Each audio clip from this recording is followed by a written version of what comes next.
Die offer wat u wil hê, o God, is vir ootmoediging. U sal 'n hart vol ootmoed en berou nie gering ag nie, o God. Die genade sal by julle wees wat vir ons Here Jesus Christus met onverganklike liefde liefhet. Amen. Broers en susters, ons het teen God gesondig. Ons het gedoen wat verkeerd is in sy oë. Laat ons ons lewe ondersoek en onsself vergewis van ons sonde en liefdeloosheid. Hoor die wet soos wat Jesus het opsom in Markus 12, vers 28 tot 31. Een van die skrifgeleerdes het hulle hoor redeneer en het nader gestaan. Toe hy sien dat Jesus hulle 'n goeie antwoord te gee, vra hy vir hom: "Wat is die heel grootste gebod?" Jesus antwoord hom: "Die eerste is: Luister Israel, die Here ons God is die enigste Here. Jy moet die Here jou God lief hê met jou hele hart en met jou hele siel en met jou hele verstand en met al jou krag. Die tweede is: jy moet jou naaste lief hê soos jouself. Geen ander gebod is groter as die twee nie." In 1 Johannes 2 vers 1 verseker God ons dat hy ons vryspreek. En as een van ons sondig, ons het Jesus Christus die regverdige as ons voorspraak vir die Vader. Almal wat vrygespreek is, bely opnuut hulle geloof in die drie enige God. Kom ons bely ons geloof. Ons glo in een God, die almagtige Vader, die skepper van die hemel en die aarde, en van alle sienlike en onsienlike dinge. En in een Heer, Jesus Christus, die eniggebore Seun van God, gebore uit die Vader oor alle tye. God uit God, lig uit lig, waaragtige God uit waaragtige God, verwek, nie gemaak nie, een in wese met die Vader, deur wie alle dinge ontstaan het, wat ter wille van ons, die mense en ter wille van ons saligheid, neergedaal het uit die hemel, vlees geword het deur die Heilige Gees uit die Maagd Maria, en mens geword het wat self vir ons gekruisig is onder Pontius Pilatus, gelei het en begrawe is, en op die derde dag weer opgestaan het volgens die skrifte, wat opgevaar het na die hemel en wat sit aan die regterhand van God die Vader, wat weer sal kom met heerlikheid om te oordeel, die wat nog lewe en die wat reeds gesterf het, wie se koningsheerskappy geen einde sal hê, en in die Heilige Gees, die Heer en lewendmaker, wat van die Vader en die Seun uitgaan, wat saam met die Vader en die Seun aanbid en verheerlik moet word, wat gespreek het deur die heilige profete. Ons glo een heilige, algemene kerk, gegrond op die leer van die apostels. Ons bely een doop tot vergifnis van sondes. Ons verwag die opstanding van die ontslapenis en die lewe van die toekomstige eeu. Amen. Kom ons bid nou eers saam voordat ons uit die woord van die Here lees. U kan net so bly sit. So wonderlike hemelse Vader, baie dankie Here dat U vanoggend deur die Gees ook hier is, waar ons Here in die besef van ons kleinheid en nietigheid voor U gemeente en kerk van Jesus Christus is. Here, wanneer ons ook weer U woord oopmaak, en wanneer ons hoor hoe belangrik dit is, Here, dat ons erns maak met skuld en sonde in ons lewens, en dat U gereed staan met vryspraak en genade, as ons, Here, dit in opregtheid bely. En hoe belangrik dit is, Here, in ons verhoudinge, dan vra ons dat U nou sal kom, om die volheid en die waarheid van U woord ook in ons harte te seën. Ons vra dit in Jesus Christus se naam. Amen. Kom ons lees dan weer die teks van die Onse Vader gebed uit Matteus 6 vanaf vers 9 tot 13. So moet julle bid. Ons Vader wat in die hemel is, laat u naam geheilig word. Laat u koninkryk kom. Laat u wil ook op die aarde geskied, net soos in die hemel. Gee ons vandag ons daaglikse brood en vergeef ons oortredings, soos ons ook die vergewe wat teen ons oortree. En laat ons nie in die versoeking kom nie, maar verlos ons van die bose. Die 5de bede in vers 12 is dan die tekswoorde vir ons prediking. Vergeef ons oortredings, soos ons ook die vergewe wat teen ons oortree. Broers en susters, ons lees dan tot sover uit die Here se woord. Wie 'n kind van God is, luister ook na die woorde van God. Vergeef ons oortredings, soos ons ook die vergewe wat teen ons oortree. Liewe broers en susters in die Here, in al die bedes van die Onse Vader, is daar 'n dimensie van skuldbelydenis.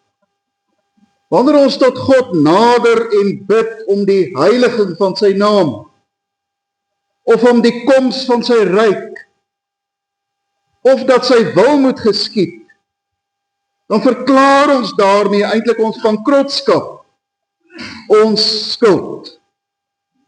Dan sê ons eintlik, Here, ek heilig nie altyd u naam nie. Here, ek laat nie altyd u ryk in my lewe kom nie. Maar die 5de bede van die Onse Vader is by uitstek skuldbelydenis.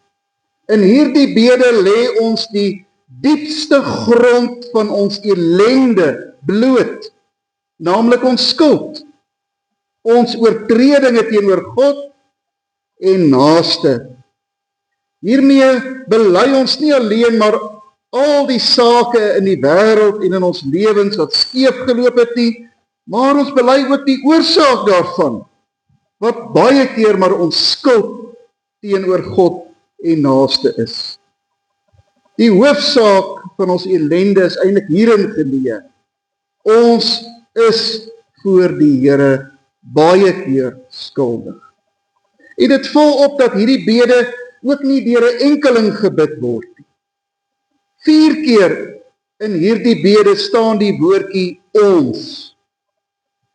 Met hierdie gebed bring ons dus ons oortredinge na God toe, maar ook die oortredinge van ons gesinne, ons families, ons kerke, ons volkere, owerhede en uiteindelik die ganse mensdom. Wanneer ons bid vir ons oortredinge, dan is dit eintlik soos 'n klippie wat in 'n dam gegooi word. Die rimpelings daarvan kring al hoe verder en verder uit. Dit is 'n universele gebed. Ons kom sê eintlik vir die Here, ons is die outeurs van ons eie skuld. Niemand anders nie. En dit, geliefdes, is die moeilikste taal wat enige mens kan aanleer. Dis die moeilikste ding vir 'n mens om te doen, om jou eie skuld in te sien en dit te bely. Dis baie makliker en veiliger om jou skuld te verplaas. Dit gebeur al met die sondeval. Die man beskuldig die vrou beskuldig die slang, iemand anders. Here is verantwoordelik vir hierdie paradys fiasco, nie ek nie. En sedertdien is hierdie projeksie van skuld eintlik ons geliefkoeste tegniek. In ons verhoudinge gee ons vir mekaar die skuld. Ons laai die blame op die ander een af. As sake by die werk skeefloop, dan soek ons 'n sondebok, wie se skuld dit is, dat alles skeef geloop het. Wanneer sake in die politiek en in die land skeefloop, dan laai ons die skuld op ander mense af. Dis hulle skuld. Altyd die vinger weg van onsself. En wat doen ons daarmee, geliefdes, as ons dit doen?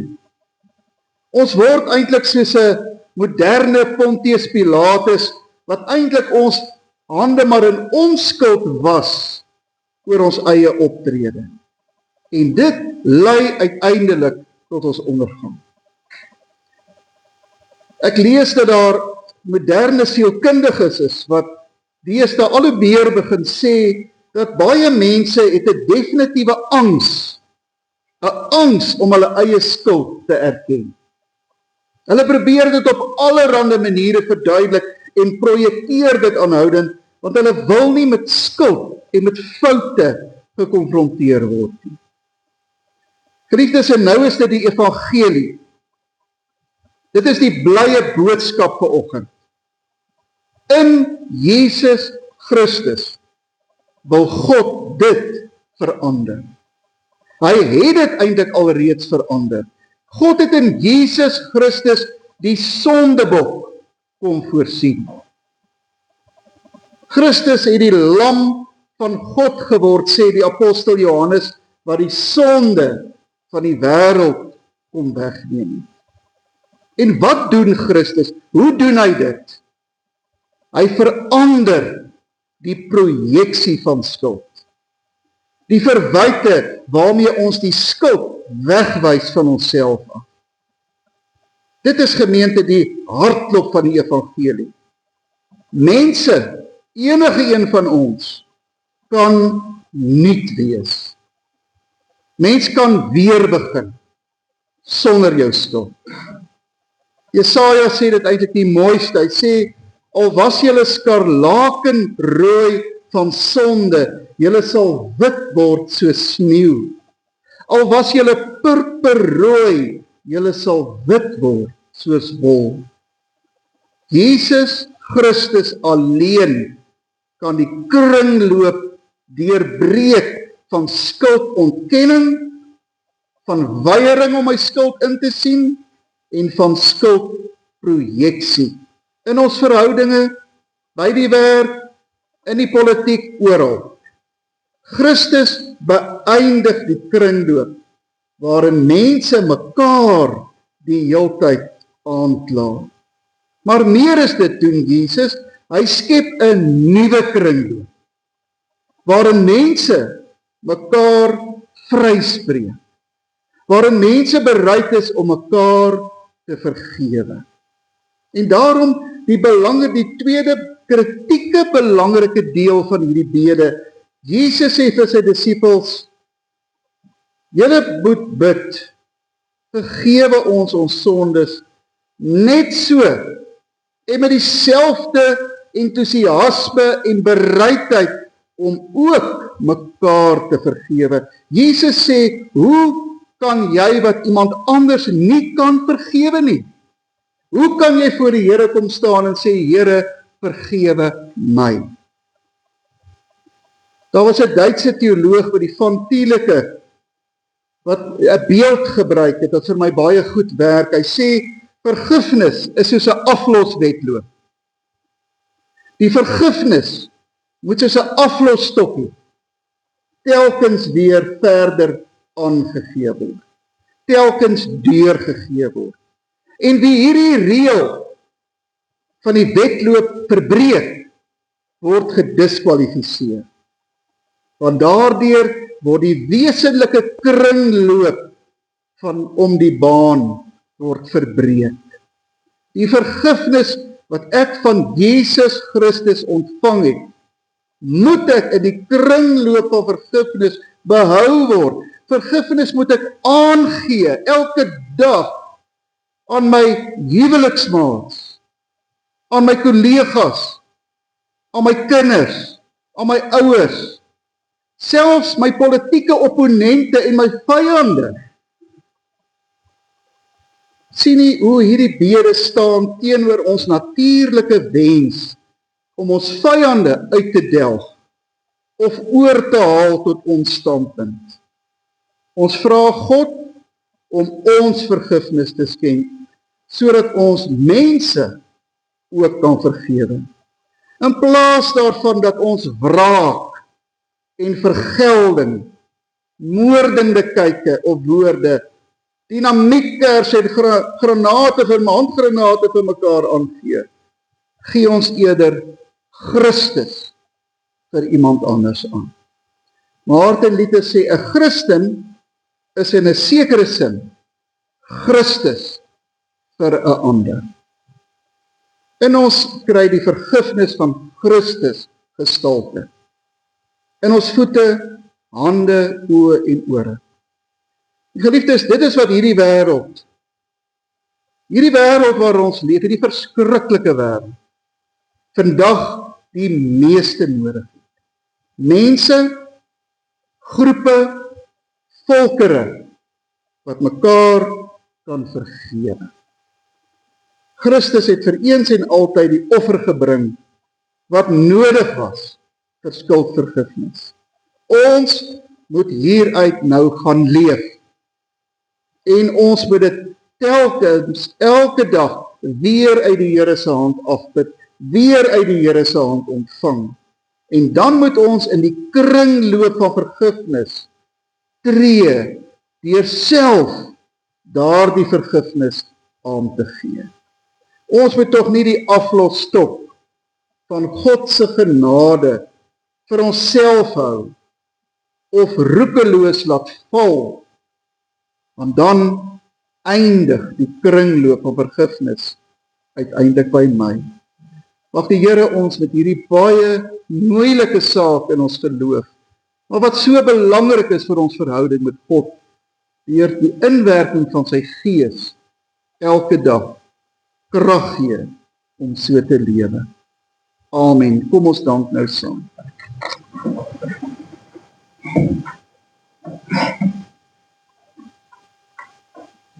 Here, U ken ons as mense deur en deur.